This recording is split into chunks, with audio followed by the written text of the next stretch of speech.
Hello all, and welcome to my next video. So after the Iron Man match of a mailbag that I had, that might be a good thing. Iron Man match plus overtime. I said in that video that the monthly comics and the pro wrestling crate were probably going to be like the first things that kind of came out of that.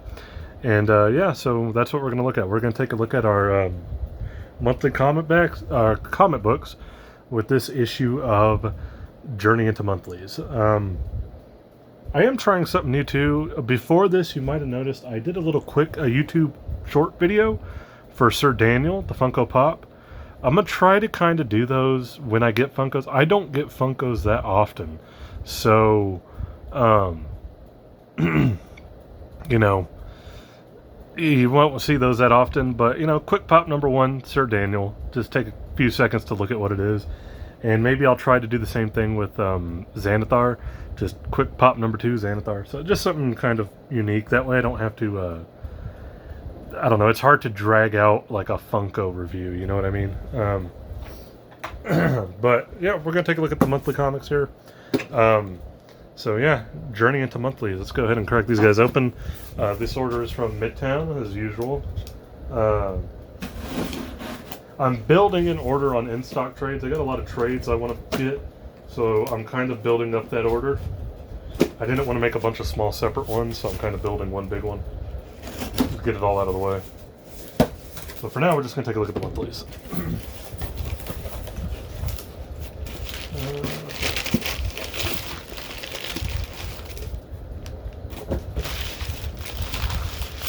Now, some of you may know last month was like the first time I think I said I ever saw Midtown Comics use a white bag, and they did it again this month, so hey.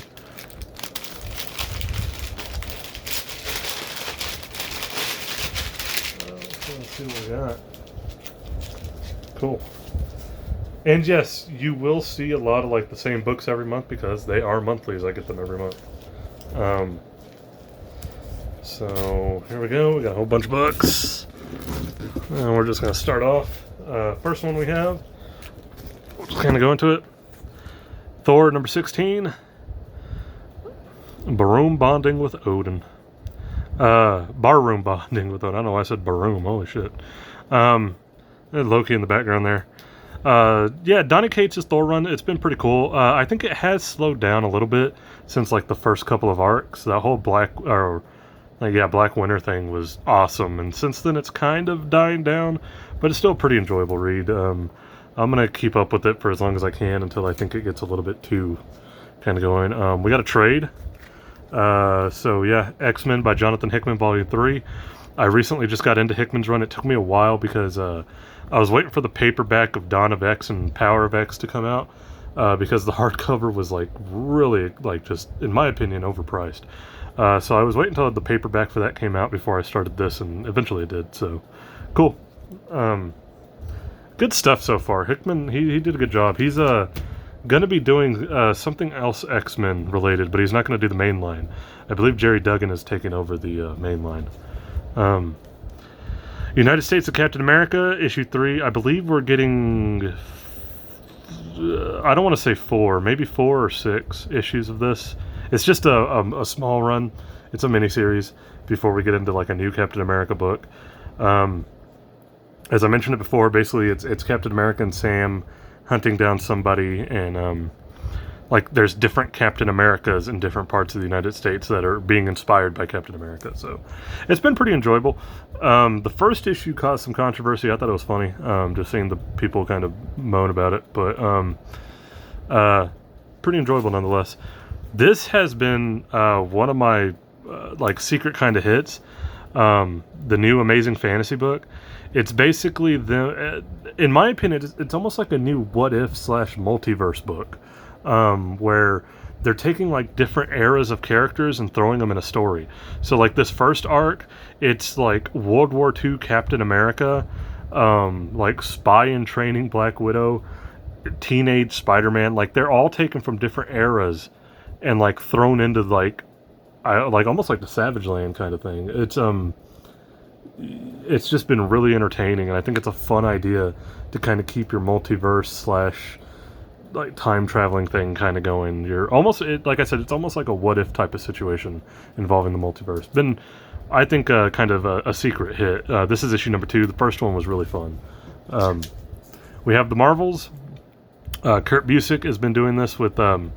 It's basically a way to kind of show off different artists and tell different stories with different characters throughout Marvel's history, kind of in that style of Marvel or Marvel's. The old Alex Ross, Kurt Busiek book. Been pretty cool. The last one had a Bucky story that was really good. I won't spoil anything, but I would check that out if you haven't yet.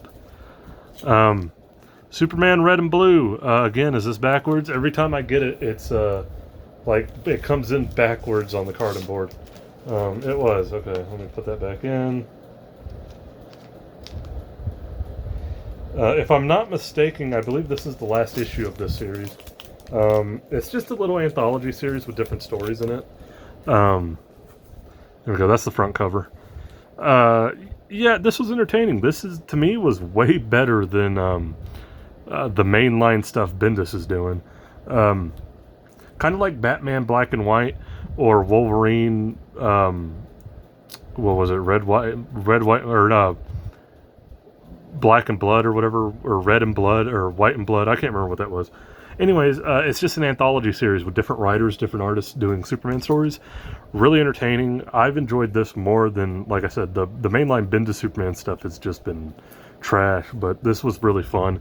It's issue 6. This is the last issue, I'm pretty sure. So kind of sad to see it go. I wish it would continue. Batman Black and White was really good, kind of similar to that. Speaking of anthology stuff, we have Legends of the Dark Knight. Now, this Legends of the Dark Knight is kind of doing like mini stories, and I believe the first 3 are over. I think this is the start of the next one. So this has been pretty fun too. The first one had a interesting little like, I can't remember her name. It was like a female Joker Riddler girl. But yeah, this has been pretty enjoyable. The first arc was decent. I'm interested to see if this one's any better. It's a Penguin story, so you know. I don't think we get a whole lot of great Penguin stories per se, so there we go. Speaking of other little mini stories, X-Men Legends. This has been fantastic.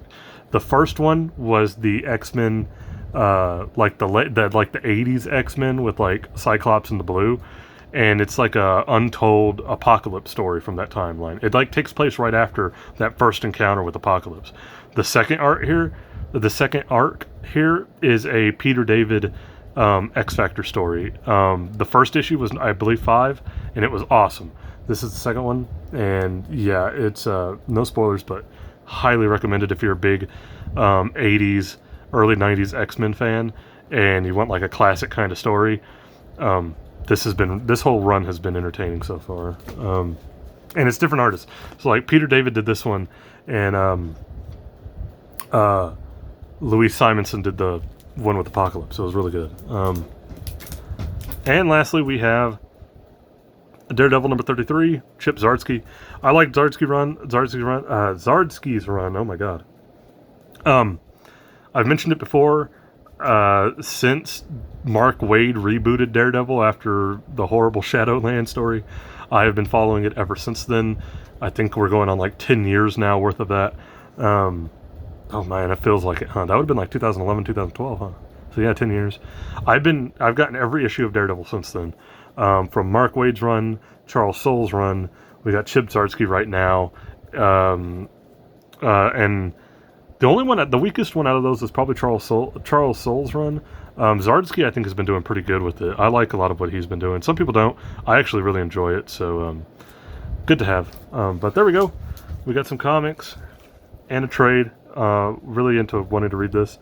I think after this is going to be a Hellfire Gala, and I'm sure that's going to be in another overpriced hardback. I'm going to have to wait for the paperback to come out on. Yeah, a couple things missing this month. I thought the next Immortal Hulk book came out this month, and I shouldn't say this month.